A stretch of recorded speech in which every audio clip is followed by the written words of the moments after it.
नमस्कार, आप देख रहे हैं प्रथम न्याय न्यूज। मैं हूं अमर द्विवेदी। हमारे साथ जुड़ेंगे इस समय पर बिंद के कांग्रेस के नेता और मऊगंज के भूतपूर्व विधायक रहे सुखन सिंह बन्ना जी। बन्ना जी, प्रथम न्याय न्यूज में आपका स्वागत है। धन्यवाद। नए वर्ष की आपको हार्दिक शुभकामनाएं। आप सभी को, देशवासियों को नए वर्ष की हार्दिक शुभकामनाएं। बन्ना जी, इस समय पर देश में किसान आंदोलन चल रहा है, आप किस नज़रिए से देखते हैं? देखिए, इस समय देश में किसानों को लेकर के अफरा तफरी मची हुई है।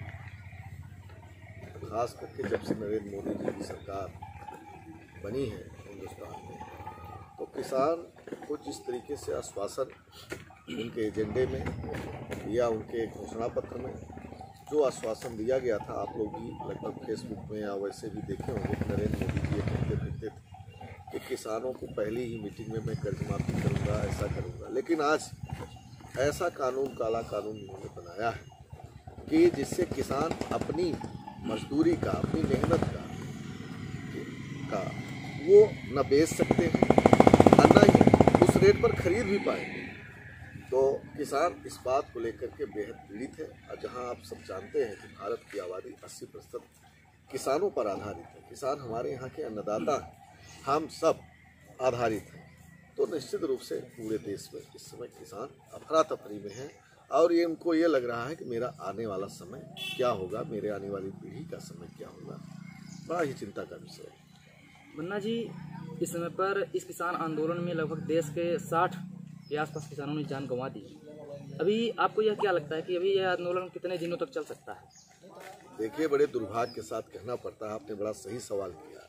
किसानों ने 60 जानें गंवाई।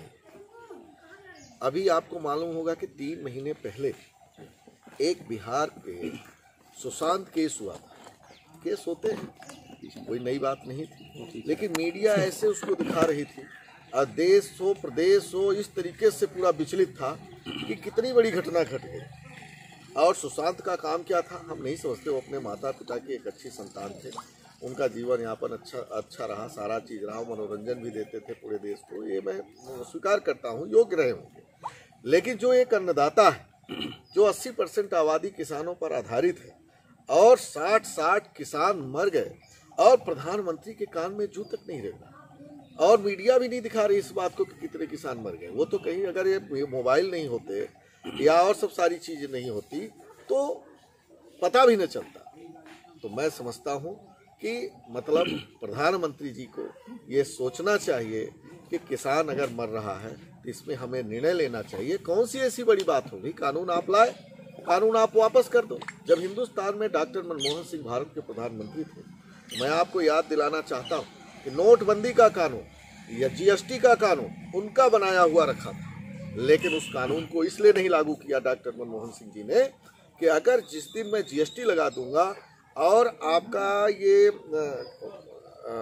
अरे उसको क्या बोले अभी, नोटबंदी लागू कर दूंगा तो देश में अफरा तफरी मच जाएगी। और वो हुआ भी। नोटबंदी भी जब लगी तो न काला धन वापस आया, न देश को कोई फायदा हुआ, सिर्फ गरीबों का पैसा उसमें डिस्टर्ब हुआ और उसमें भी 60 से 70-75 लोग मारे गए थे। तो मेरा कहना यह है, ये किसानों के खिलाफ जो कानून बन रहा है और किसान अपनी मांग पर अड़े हुए हैं, तो भारत के प्रधानमंत्री को इस ठंडक में सारी बातों में वापस ले लेना चाहिए और इसके बाद उन्हें बैठ करके मीटिंग बैठा करके, विपक्ष को भी बैठा करके और किसान जागरूक किसानों को बैठा करके फिर आगे का निर्णय उन्हें करना चाहिए। क्या आपको यह लगता है कि 40 दिन से अधिक का किसान आंदोलन चल चुका है, तो क्या इसमें कोई संभावनाएं हैं कि समझौता हो सकता है सरकार? देखिए, मैं इस मुद्दे पर ज़्यादा तो नहीं बोलना चाहता, पर मैं अभी सिंधु बॉर्डर दिल्ली गया था। वहाँ पर किसानों के जो मैंने देखा है, किसानों के हालात देखे, मुझे ये महसूस हो रहा था कि यहाँ का किसान, पंजाब हो, हरियाणा हो, राजस्थान हो, आधा उत्तर प्रदेश हो, जितने लोग वहाँ पहुँचे भारत की आज़ादी की दूसरी लड़ाई लड़ रहे, ऐसा महसूस हो रहा था। किसी भी हालत में किसान पीछे हटने के लिए तैयार नहीं है, जो मैंने जज्बा देखा है। अब मुझे तो रातों को नींद नहीं आ रही थी, लेकिन जब से मैं वहाँ गया तो अब नींद आने लगी कि मैं भी आज़ादी की लड़ाई में शामिल हुआ। तो इतिहास के पन्नों में आपका भी नाम दर्ज हुआ। नाम लिखा जाए नहीं लिखा जाए, पर मेरे मन में ये तसल्ली है कि मैं भी ऐसी आज़ादी की लड़ाई में शामिल हुआ, इसलिए कि मैं भी एक किसान हूँ, तो किसान घर से आता हूँ। तो जो किसानों का बना अपना अनुभव मैंने उनका देखा, उनका उत्साह देखा, मनोबल देखा, तो मुझे ये लगता है कि एक भगत सिंह उस समय फांसी पर झूले थे, दूसरा उनके एक दो साथी झूले थे, लेकिन कम से कम हजारों हजार लोग फांसी पर झूलने के लिए तैयार हैं। मुझे ये लगता है कि आज नहीं तो कल भारत के प्रधानमंत्री नरेंद्र मोदी को उनके सामने घुटने टेकने ही पड़ेंगे। बन्ना जी, वर्तमान में आप विधायक नहीं हैं, लेकिन फिर भी आप क्षेत्र में लगातार सक्रिय रहते हैं और लोकप्रियता आपकी लगातार बढ़ती ही जा रही है, ऐसा क्या कारण है? वही विधायक तो मैं सिर्फ 5 साल था, पिछले 5 साल मैं जब से पैदा हुआ, जब से स्कूली शिक्षा से वापस आया, लगभग 20 साल का था, तब से लेकर के क्षेत्र में आज तक उसी तरीके से मैं रहा जैसा मैं आज हूँ। हाँ, ये बात ज़रूर है, 5 साल विधायक रहा तो आज पूरे ज़िले में और जगह भी मेरे दौरे हो जाते हैं, सक्रियता बढ़ी रहती, सबकी सुनता हूँ। और पहले होता था क्या कि अपने मऊगंज हनुमाना क्षेत्र में मैं सक्रिय रहता था और सबकी समस्याएं सुनता था, सबकी बातें करता था, सबके लिए काम करता था और सबको जो भी मुझसे बन पड़ता था मैं वो करता था।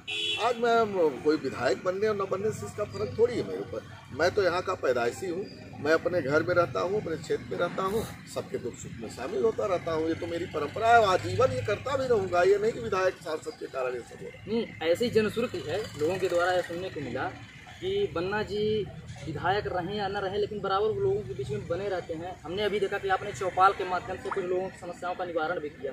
तो ऐसा क्या है कि लोग जो यहाँ के वर्तमान विधायक हैं उनके पास नहीं जाते हैं, आपके पास आते हैं? हम ये नहीं मानते कि वर्तमान विधायक के पास जाते हैं। हम तो उनके दरवाजे गए नहीं कि नहीं क्या हो रहा है क्या नहीं। शायद आप ना गए होंगे, क्योंकि यहाँ भी लोग जाते होंगे। निश्चित रूप से विधानसभा में बहुत सारे काम होते हैं और जो विधानसभा का काम है, विधायक का काम है, वो करते भी होंगे। मैं इस बात से ये नहीं नकारता कि नहीं वो काम न करते होंगे। मऊगंज की जनता जाने, रीवा जिले के लोग जाने, सांसद विधायक बनते जो काम होता है वो सब करते। बाकी जो जहाँ मेरा सवाल है, मैं विधायक रहा तो भी, नहीं हूँ तो भी, रहूँगा तो भी, नहीं रहूँगा, मेरा ये रूटीन है। ये रूटीन में कोई चौपाल आज की बात थोड़ी है। मैं तो घर में जितने भी लोग आते हैं सबकी समस्याओं का निदान सदैव करता हूँ, करता रहूँगा। बन्ना जी, एक हमने देखा कि जब कोरोना काल आया, जब पहला मरीज अपने बिंद क्षेत्र में आया तो उसे रीवा संजय गांधी हॉस्पिटल में ट्रांसफ़र कर दिया गया।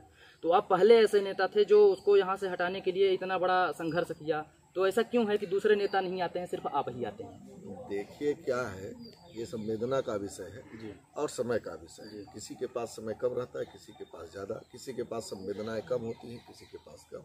हमको ये लगता है कि जो काम जरूरी है वो काम में देर नहीं करना चाहिए। और जहाँ उसकी बात, आप कोरोना के विषय में मरीज की बात कर रहे थे, उस समय भी मैं इलाहाबाद में था। मुझे रीवा के लोगों ने फ़ोन लगाया कि नहीं ऐसा ऐसा है, और उस समय कोरोना का इतना बड़ा भौकाल बना दिया गया पूरे हिंदुस्तान में। ये भी प्रधानमंत्री ने किया, खैर उनकी एक जानता है क्या, मैं नहीं जानता उनके बारे में।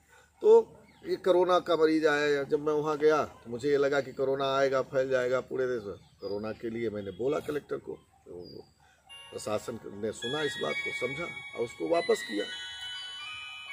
अपने एक सर्वे आया है कि मध्य प्रदेश में रीवा संभाग और जबलपुर संभाग भ्रष्टाचार में अव्वल है, और दुर्भाग्य है रीवा जिला का कि यहाँ पर 8 विधायक जो भाजपा के हैं और एक सांसद हैं, वो मिलकर भी भ्रष्टाचार नहीं मिटा पा रहे हैं। अभी एक ताज़ा मामला आया है आपके हनुमाना जनपद पंचायत अंतर्गत ग्राम पंचायत क्षेत्र बरही में। वहाँ पर ग्राम पंचायत काफ़ी लामबंद है भ्रष्टाचार के विरुद्ध, लेकिन भाजपा सरकार उसमें कोई ध्यान नहीं दे रही है, ऐसा क्यों? देखिए क्या है कि भ्रष्टाचार की बात आपने किया कि जब मध्य प्रदेश में कांग्रेस की सरकार अच्छी खासी चल रही थी, मध्य प्रदेश को 7.5 करोड़ जनता ने एक विश्वास दिया था। भारतीय जनता पार्टी के मुख्यमंत्री शिवराज सिंह चौहान ने लगातार मुख्यमंत्री रहे, उस समय भ्रष्टाचार फैला। जब ये लगा कि भ्रष्टाचार में कुछ रुकावट आएगी तो उन्होंने खरीद फरोख्त करके कैसे कैसे करके फिर से सरकार बना ली। तो सरकारें बनने बिगड़ने में कहीं न कहीं ये बजट सरकार का ही जाता है। तो इस समय बजट की कमी है, तो जब बजट की कमी पड़ती है तो कहाँ से लूट होगी? जनता से लूट होगी कहीं न कहीं से। पूरे मैं आपको बताऊं, कलेक्टर हो, एसपी हो, सबको लूट के लिए बैठाया गया है, व्यवस्थाओं के लिए नहीं बैठाया गया है। इस समय पुलिस चालान के माध्यम से, या वैसे भी आप देखो, या इस समय पुलिस अपना काम नहीं करती।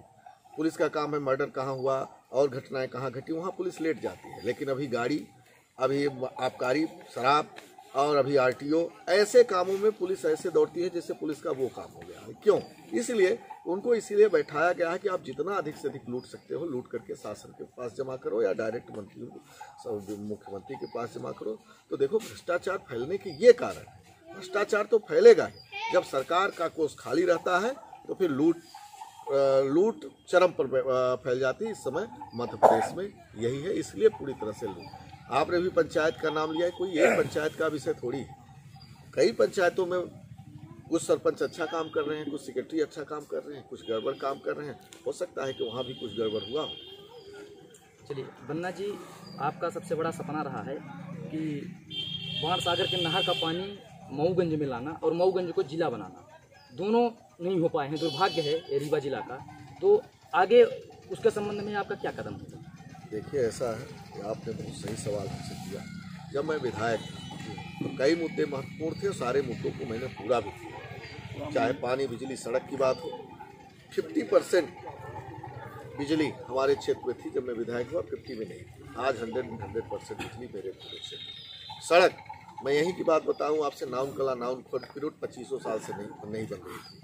आपको बताऊं कि उधर चौरा घाट की बात आप ले लो, सिविल अस्पताल की बात ले लो, पिपराही में प्राथमिक स्वास्थ्य की बात ले लो, कॉलेज में 6.5 करोड़ बजट की बात ले लो, नए विधि कॉलेज। तो मतलब चाहे शिक्षा का क्षेत्र हो, चाहे बिजली का क्षेत्र हो, चाहे पानी की बात रही हो, चाहे जो भी रहे, चाहे छोटी छोटी रोडों का विषय रहा, मैंने सारे मुद्दों पर दम से दम लगा करके जितना मुझसे बन पड़ा मैंने सारी रोडों, आज आप चले जाओ पूरे क्षेत्र में, कहीं रोड बन चुकी है, कहीं बन रही है, कहीं काम अधूरा है, लेकिन मैं समझता हूँ कि वो सारे काम पूरे हो जाएंगे। हर दिशा में हमने काम किया, लेकिन किसानों की हर लड़ाई लड़ी, मुआवजा के लिए लड़ाई लड़ता था, सारी बातों करता था। लेकिन जहाँ आपने मेन बिंदु बताई, आप बाणसागर पानी, मैंने एक बड़ा आंदोलन किया था जिसमें वो काम मेरा अधूरा रह गया। आज भी वो अधूरा। मैं आदित्यनाथ योगी उत्तर प्रदेश के मुख्यमंत्री से भी बोल करके आया था। उन्होंने कहा था कि ठीक है, मैं आपको एनओसी दूंगा और पानी दूंगा, लेकिन दुर्भाग्य से क्या हुआ कि उस समय चुनाव आ गया और इसके बाद में मैं चुनाव हार गया। उस बात को वहीं पर अभी रुका हुआ है मामला, लेकिन वो काम अधूरा है। हमारी जब सरकार आई उस पर हमने पहल करने का प्रयास किया, लेकिन फिर आप भी जानते हो सरकार चली गई। दूसरी बात, जिले की बात जो आपने करी, निश्चित रूप से जिले की लड़ाई हमने करी। हमने शिवराज का की जनदर्शन यात्रा थी, मैंने उस पर भी मैं पूरा प्रयास किया था कि मुख्यमंत्री आएंगे तो उन्हें जिले की घोषणा करनी पड़ेगी, लेकिन वो नहीं हो पाया। और बाद में वही बात आ गई कि मैं चुनाव हार गया। लेकिन मैंने अपने मुख्यमंत्री कमलनाथ जी से बात कही थी, उन्होंने कहा था कि समय आते मैं उस पर विचार करूंगा, और फिर इसके बाद फिर सरकार भी चली गई। अब देखिए, जिला बनना तो एकदम आसान है, उसको तो मुख्यमंत्री को एक शब्दों में बनना है, लेकिन मैं देख रहा हूँ, अभी वेट कर रहा हूँ, वेट एंड वॉच। अगर मुख्यमंत्री शिवराज सिंह चौहान जिला नहीं बनाते तो मैं दावे के साथ कहता हूँ कि चाहे बाणसागर की बात हो, चाहे जिला, जिस तरीके से मेरे आंदोलन होते थे उसी तरीके से मैं 5-6 महीने का और वेट करूंगा, और नहीं तो मैं आंदोलनों के माध्यम से और उनको मजबूर करूंगा को जिला बनाए। ऐसी लोक श्रुति है, लोग कहते हैं कि मऊगंज तभी जिला बनेगा या तभी संभव है जब सत्ताधारी पार्टी के विधायक यहाँ पर होंगे। अब तो विधायक भी हैं प्रदीप पटेल जी यहाँ के, भाजपा की सरकार भी है, केंद्र में भी है, राज्य में भी है, तो क्या उनके द्वारा प्रयास नहीं किया जा रहा है कि यहाँ पर मऊगंज को जिला बनाया जाए? अब देखिए, ये तो मैं बताया आपसे कि भाई उनकी बात तो ऐसी हुई नहीं। मैं समझता हूँ कि निश्चित रूप से उन्होंने बात किया होगा, और बात करने अब तो सिर्फ धक्का है मारना। जिले की तो सारी कार्रवाइयाँ सारी वही, जिस दिन एक जिला था टीकमगढ़ के पास निवाड़ी को जिला जब बन रहा था, तो मैंने कलेक्टर, उस समय प्रीति मैथिली थी, लगभग 1000 लोगों को लेकर के मैं कलेक्टर गया और मैं बोला निवाड़ी को जिला बनाया जा रहा है, हमारे मऊगंज को शिवराज सिंह छोड़ रहे हैं, तो आप कलेक्टर मुख्यमंत्री को बता दो कि जब भी वो आएंगे रीवा तो उन्हें जिला बनाना पड़ेगा। तो कलेक्टर प्रीति मैथिली ने कहा कि विधायक जी आपकी बात एकदम सही है, मैं निवाड़ी में SDM रही और मऊगंज से तो बहुत छोटा है निवाड़ी। ये बात कलेक्टर प्रीति मैथिली ने उस टाइम मुझसे कहा था। वो आपकी लड़ाई जायज़ है, मऊगंज को तो कब का जिला हो जाना चाहिए, इसमें तो एडिशनल SP और आपके एडिशनल कलेक्टर सारे बैठते थे। और मैं समझता हूं कि मऊगंज पूरी पात्रता है, सिविल अस्पताल मैंने करा दी है मऊगंज में, और कॉलेजेज हैं, सारी चीज़ें हैं, तो मैं समझता हूं जिला को सिर्फ सिग्नेचर आय करना है मुख्यमंत्री को, और उन्हें कर देना चाहिए। मुझे उम्मीद भी है करेंगे, और नहीं करेंगे तो मैं दावे के साथ कहता हूं कि इस पंचवर्षीय उनसे मैं करा लूँगा ज़बरदस्ती। सरकार दावा करती है, चाहे कोई भी सरकार हो, वो जब चुनाव मैदान में उतरती है तो सबसे बड़ा घोषणा पत्र लाती है बिजली, पानी, शिक्षा, सड़क, स्वास्थ्य और रोजगार। रोजगार इस समय पर बहुत बड़ा मुद्दा बन गया है, खासकर जब से लॉकडाउन हो गया है, देश बहुत गर्त में चला गया है, काफ़ी बेरोजगारी फैल गई है। तो ऐसा कौन सा कदम उठाना चाहिए सरकार को कि ताकि लोगों को रोजगार मिल सके? देखिए क्या है कि सरकार को मैं सलाह देने वाला व्यक्ति तो नहीं हूँ, पर जब किसान ही पीड़ित हो गया, किसान ही एकदम पागलों की तरह सड़कों पर बैठा हुआ है और प्रधानमंत्री जी कहते हैं मैं एकदम निचले स्तर का व्यक्ति था, मैं पूरी जमीन से उठ करके आज भारत का प्रधानमंत्री। जब ऐसा प्रधानमंत्री बनने के बाद जब किसान पीड़ित है तो मैं जो युवा बेरोजगार बैठा है उसके लिए प्रधानमंत्री क्या सोचेंगे या मुख्यमंत्री क्या सोचेंगे मैं इस पर नहीं कहना चाहता, पर युवा इस समय बेरोजगार है। उन्होंने 2 करोड़ युवाओं को रोजगार देने की बात कही है, लेकिन एक भी युवाओं को रोजगार आज तक नहीं मिल पाया। इसमें मैं समझता हूँ कि गांवों में, क्षेत्रों में, हर जगह पूरे प्रदेश में एक अच्छा सर्वे होना चाहिए कि कौन से संसाधन कहाँ उपलब्ध हैं और वहाँ पे उस तरीके से कुछ अच्छी फैक्ट्रियाँ, कुछ ऐसे कार्य होने चाहिए जिससे कि युवाओं को अच्छा रोजगार का अवसर प्राप्त हो सके। ये सर्वे करा करके इस दिशा में सरकार को सोचना चाहिए। सिंधिया जी का भाजपा में चला जाना क्या कहेंगे आप? देखिए क्या है कि सिंधिया जी हमारे पार्टी के एक समय बड़े नेता थे, उनके पिताजी बहुत बड़े नेता थे, उनके बारे में हम लोग क्या कहें, लेकिन ये जानते हैं कि वो राजा महाराजा थे और उनको सत्ता चाहिए, वो बगैर कुर्सी पर बैठे नहीं रह सकते। तो उन्होंने अपना काम अपने तरीके से सही किया है। इस समय उनको ये लगा कि कांग्रेस में सत्ता है नहीं, सरकार भी आई तो मुझे मुख्यमंत्री पद नहीं मिला, तो वो विचलित थे, वो पीड़ित थे। लोकसभा का चुनाव हार गए, उसी दिन से वो विचलित हो गए थे कि शायद मैं दोबारा चुनाव जीतूँ कि नहीं जीतूँ। 4, 6, 10 विधायक मेरे साथ हैं, इनको लेकर के भाजपा के साथ जाना चाहिए, मेरा 10 साल तो कम से कम भविष्य सुरक्षित ही हो जाएगा। इसलिए उन्होंने अपने तरीके से अपना सोच विचार करके निर्णय लिया है, जो लिया है वो अपने लिए। बन्ना जी, आपका जो राजनीतिक कैरियर है, आपने कैसे शुरुआत की? मैं चाहता हूं कि हमारे दर्शकों को आप बताएं कि आपने कैसे राजनीति में कदम रखा, क्यों कदम रखा, क्या आपकी मंशाएं रहीं, उसके बारे में कुछ बताएं। हम कोई राजनीति में न कदम रखे, मैं किसान हूँ, अब आज भी वहीं हूँ जहाँ हूँ। मैं राजनीति तो बस ऐसे चलते चलते आ जाती है। चुनाव ना हो गया, पार्टी ने उपयुक्त समझा, टिकट दे दिया, चुनाव लड़ लिया, विधायक हो गया, और भविष्य में दे देगी तो फिर लड़ लूँगा। बाकी मेरा जनसेवा है, मैं जनसेवा को ही सर्वोपरि माना है और जनसेवा के आधार पर अगर कहीं रास्ते में राजनीति मिल गई तो वो भी कर लिया, नहीं बाकी मैं तो एक तरफा जनसेवा करता हूँ। चलिए, हमारे साथ अभी मऊगंज के भूतपूर्व विधायक जुड़े हुए हैं सुखेंद्र सिंह बन्ना जी। ये अगर इतिहास में देखा जाए, भारत देश के इतिहास में, तो जहाँ तक मैं जानता हूँ तो सुखेंद्र सिंह बन्ना जी ऐसे विधायक हैं, अगर राजनीतिक व्यक्ति की अगर परिभाषा देखी जाए तो कुर्ता और पायजामा से शुरू होती है, लेकिन बन्ना जी एक ऐसे विधायक निकल के सामने आए हैं जो कभी भी कुर्ता और पायजामा धारण नहीं किए हैं। एकदम आम जनसेवक की तरह जीन्स का पैंट पहनते हैं, शर्ट पहनते हैं, कोट पहनते हैं। हमने तो कभी कभी यहाँ तक देखा है कि सिर में जो है तो साफा भी बांध लेते हैं और फिर कूद पड़ते हैं रणभूमि में न्याय दिलवाने के लिए, लोगों के लिए। मतलब इनकी संघर्ष की कहानी लगातार लिखी जा रही है, लोगों के बीच में ये छाए जा रहे हैं, अपनी लोकप्रियता बढ़ाए जा रहे हैं। बन्ना जी, आप लोगों को क्या संदेश देंगे, हमारे श्रोताओं को क्या संदेश देंगे? 26 जनवरी आ रही है, मकर संक्रांति आ रही है, उसके उपलक्ष्य में। निश्चित रूप से अभी सारे त्यौहार आने हैं, अब मकर संक्रांति हो, 26 जनवरी हो। हमारा देश का गणतंत्र बना था 26 जनवरी को 1950 में, और मकर संक्रांति एक हमारे देश के लिए एक त्यौहार है। उससे मतलब हमारे हिंदू धर्म में एक सुदिन एक तरीके से कहते हैं तो चेंज होता है। दोनों त्योहारों को मेरी तरफ से आप सभी को, देशवासियों को, क्षेत्रवासियों को हार्दिक शुभकामनाएं, बधाई, फले फूले। चलिए, धन्यवाद। इसी तरह की लेटेस्ट खबरों को पाने के लिए आप देखते हैं प्रथम न्याय न्यूज। मैं हूं अमर द्विवेदी।